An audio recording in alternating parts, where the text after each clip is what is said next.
think it's very, very important that Ethiopia, being a large country, needs to export and import. And as long as it can get very many ports to do the same. ኢትዮጵያ ብዙ ህዝብ ያላት በጣም ሰፊ ሀገር ናት። ብዙ ህዝብ ያላት እንደመሆኗ መጠን ብዙ ነገሮችን ከውጭ ሀገር ወደ ውስጥ ታስገባለች። ኤክስፖርትን በብዛት ማድረግ ግድላታል። ለዚህ ደግሞ አንድ ብቻም ሳይሆን ብዙ ወደቦች ያስፈልጓታል። ከነዋ ሀገር ኬንያ ጋር ጭምር ኢትዮጵያ ከጎረቤቶቹ ሀገራት ጋር የባህር በር በማግኘት ጉዳይ ላይ የጀመረችው ነገር ትክክለኛ ነው። ይህ በሀገራቱ መካከል ግንኙነትና ትብብርን ለማጠናከር ይረዳል። እኚህ ሰው ፕሮፌሰር ጆርጅ አውቲ ይባላሉ። ከ20 በላይ የአፍሪካና የዓለም ሀገራት ተዘዋውረው የሰሩ ኬንያዊ የጂኦፖለቲካል ተንታኝም ናቸው። የኢትዮጵያ የባህር በር ጥያቄ የቀጠናው አጀንዳ እንደሆነ ፍትሃዊነቱም ተቀባይነት ያገኘ መምጣቱን ያሳያል ይላሉ። ኢትዮጵያ፣ ኤርትራ፣ ሶማሊያና ጅቡቲ በሚገኙበት ቀጠና በአፍሪካ አህጉር ምስራቃዊ ክፍል የሚገኘው የአፍሪካ ቀንድ ክልላዊና ዓለም አቀፋዊ ኃይሎች አይናቸውን የጣሉበት ጂኦፖለቲካዊና ስትራቴጂካዊ ጠቀሜታው የጎላ የመጣ አካባቢ ነው ቀይ ባህር። ሁሉም ሀገሮች ቀይ ባህርን ይፈልጋሉ። ከ10% በላይ የዓለማችን ሸቀጣሸቀጦች የሚንቀሳቀሱት በቀይ ባህር ላይ ነው። ቀይ ባህር ፖለቲካው ብቻ አይደለም፣ ከኢኮኖሚም ከጂኦ ኢኮኖሚም አጠቃላይ ከኢኮኖሚ ከስትራቴጂክ አንፃር ከፖለቲካዊ ዲፕሎማሲ አንፃር ትልቁን ድርሻ ስለሚይዝ ሁሉም ሀገሮች በቀይ ባህር ላይ ያላቸው ፍላጎት ከጊዜ ወደ ጊዜ እየጨመረ በመምጣቱ ይህንን የዓለም አቀፍን የፖለቲካ አሰላለፍ የኢትዮጵያ መንግስት ተረድቶ ጥናትን መሰረት ባደረገ የኢትዮጵያን ብሔራዊ ጥቅም ባስከበረ መልኩ የዲፕሎማሲ ስራ መሰራት አለበት። የሀገራችን በተለይ ምሁራኖች ስለ ሀገሬ ያገባኛል ካሉ ጊዜው አሁን ነው። አሁን ኢትዮጵያ የሚያስፈልጋት እንግዳደል አይደለም። ኢትዮጵያ የሚያስፈልጋት አሁን የጥላቻ ፖለቲካ አይደለም።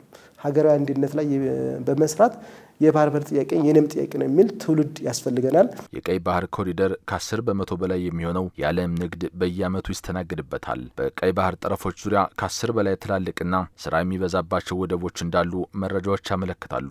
ከአብዛኛው ወደቦች ብሎም ከቀይ ባህር ክልል በቅርብ ርቀት የምትገኘውና ታሪካዊ የወደብ ባለቤትነት የነበራት ባለ ግዙፍ ኢኮኖሚ ባለቤቷ ኢትዮጵያ የበይ ተመልካች ከሆነች ዓመታት በላይ ተቆጠሩ።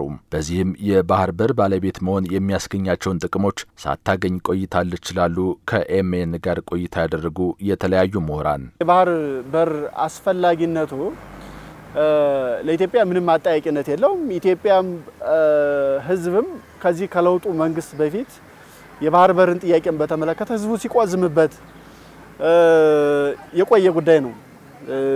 አጀንዳ አድርጎ የሚይዝለት መሪ በወቅቱ ማግኘት ባይችልም ግን በተለያየ መልኩ የባህር በር አስፈላጊነት ጥያቄ ተዳፍኖ የቆየ ነው ማለት እንችላለን። ኢትዮጵያውን ከለውጡ በኋላ የባህር ኃይል ተቋቁሟል። ይሄ ባህር ኃይል እስካሁን ባህር የለው። ኢትዮጵያ ባህር ያስፈልጋታል የምንለው ወይም ወደብ ያስፈልጋታል የምንለው ከዛ አንፃር ነው። ኪራይም አይደለም። እንደ አንካራው ስምምነት የባህር በር መተላለፊያ ሲሆን ኢትዮጵያ የራሷ የባህር በር ያስፈልጋታል። ይሄ ደግሞ ዓለም አቀፉ ህግ ይፈቅድላታል። የባህር ኃይል ካለ ደግሞ ለዓለም ቅርብ ነህ። ለዓለም በዓለም ላይ የሚኖር ድርሻ ተጽዕኖ በዓለም ላይ በሚኖሩ አጀንዳዎች ላይ የዛ አጀንዳ ተካፋይ ትሆናለህ ማለት ነው። አጀንዳ ሰጭም ትሆናለህ ማለት ነው። የተባበሩት መንግስታት ድርጅት የባህር ህግ አንቀጽ 69 ንዑስ አንቀጽ 1 እስከ 5 የባህር በር የሌላቸው ሀገራት በአካባቢያቸው ካለው ባህር የተፈጥሮ ሀብት እኩል የመጠቀም መብት እንዳላቸው ይደነግጋል። የቀድሞው የአፍሪካ አንድነት ድርጅት በምስረታ ቻርተሩ መግቢያ ላይ በባህር ህግ ጉዳዮች ላይ ባሰፈረው ጽሑፍም የባህር በር የሌላቸው ሀገራት ከባህር የመጠቀም መብታቸው ሊጠበቅ እንደሚገባ ይህም ከዓለም አቀፍ መርህ አንፃር ሊታይ እንደሚገባ ይደነግጋል። እነዚህ ዓለም አቀፍ ህጎችና ድንጋጌዎች ኢትዮጵያን የሚመለከቱ ናቸው። ዓለም አቀፍ የባህር በር ህግ መሰረት የባህር በር የማግኘት መብት አለ። በነገራችን ላይ የዓለም አቀፍ የባህር በር ህግ የባህር በር ያላቸው ሀገሮች የባህር በር ለሌላቸው ሀገሮች የባህር በር መስጠት አለባቸው ይላል። ይሄ ግዴታ ነው። ይሄ ሲባል ግን በጉልበት አይደለም፣ በንግግር ነው፣ አብሮ በመስራት ነው።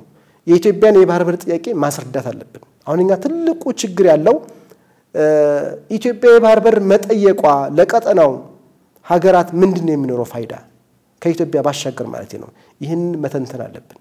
እነዚህን ዓለም አቀፍ ህጎች መነሻ አድርጋም ህዝቦቿንና ታሪኳን የሚመጥን የባህር በር ጥያቄ እያነሳች ትገኛለች። ኢትዮጵያ የምትገኝበት ልዩ ኢኮኖሚ ዞን የአፍሪካ ቀንድ ሲሆን ይህም የጅቡቲ የኤርትራና የሶማሊያ የባህር ዳርቻዎችን ያጠቃልላል። በሱዳንና በኬንያ በኩል ያለውን መስመርም ሌላው የባህር በርን ለመጠቀም የሚያስችላት አማራጭ ተደርጎ ይወሰዳል። ኢትዮጵያ በጠቅላይ ሚኒስትር ዶክተር አብይ አህመድና በለውጡ መንግስታቸው አማካኝነት የተነሳው የወደብና የባህር በር ጥያቄም ከኤርትራ ከጅቡቲና ከሶማሊያ ብሎም ከሱዳን ያለፈ የዓለም አቀፍ የጂኦፖለቲካልና የፖለቲካ ኢኮኖሚ ጉዳይ መሆኑ አያጠራጥርም። የቀይ ባህር ከሜዲትራኒያን እስከ ህንድ ውቅያኖስ ጫፍ ከገልፍ እስከ አፍሪካ ቀንድ ያለውን አካባቢ የሚያካትት እንደመሆኑ ጉዳዩን በዲፕሎማሲና ዓለም አቀፍ ህጎችን መሰረት ባደረገ መልኩ ማስኬድ እንመርጣለን ይላሉ ምሁራኑ። የባህር በር እንዴት እናገኝ የሚለው ነው በዋናነት መሰራት ያለበት። ምን አይነት የዲፕሎማሲያዊ ግንኙነት መስራት አለብን ለሚለው እንግዲህ ዲፕሎማሲ እንዳልኩ ተጽዕኖ መፍጠር ነው። የባህር በር ባለመኖራችን ምንድነው ያጣነው የሚለው እያንዳንዱ ኢትዮጵያ ዜጋ ማወቅ አለበት። ይህን የኢትዮጵያውያንን ፍትሃዊ ጥያቄ ትውልዱ በትብብርና በመናበብ ሊያስኬደውና የነገውን ትውልድ ተስፋ ብሩህ በማድረግ ሂደት ሁሉም የየራሱን ኃላፊነት መወጣት እንዳለበትም ምሁራኑ አሳስበዋል። የባህር በር ጥያቄ የኔም ያንተም የሁላችን ጥያቄ ነው። ዓለም አቀፍ ተቋማት ጎረቤቶቻችን በተለይም ደግሞ የቀይ ባህር ተጠቃሚ ሀገሮች ከኢትዮጵያ ጎን እንዲሰለፉ መንግስት እንደ መንግስት ኃላፊነት መወጣት አለበት። ምሁራኑ እንደ ምሁራኑ፣ ሃይማኖት አባቱ፣ የሀገር ሽማግሌው የኢትዮጵያ ብሔራዊ ጥቅም እንዲሳካ የበኩሉን ሚና መጫወት አለበት። በዚህ ጉዳይ ላይ የኢትዮጵያ የባህር በር ጥያቄ ለመመለስ በሚደረገው ጥረት መሰናክል መሆንም ተገቢ መስሎ አይታየኝም በእኔ እምነት ማለት ነው። እና የጥያቄ እንዲመለስ ቀደም እንዳልኩት በግለሰብም በማህበረሰብም የሁላችንም ርብርብ ይጠይቃል ማለት ነው።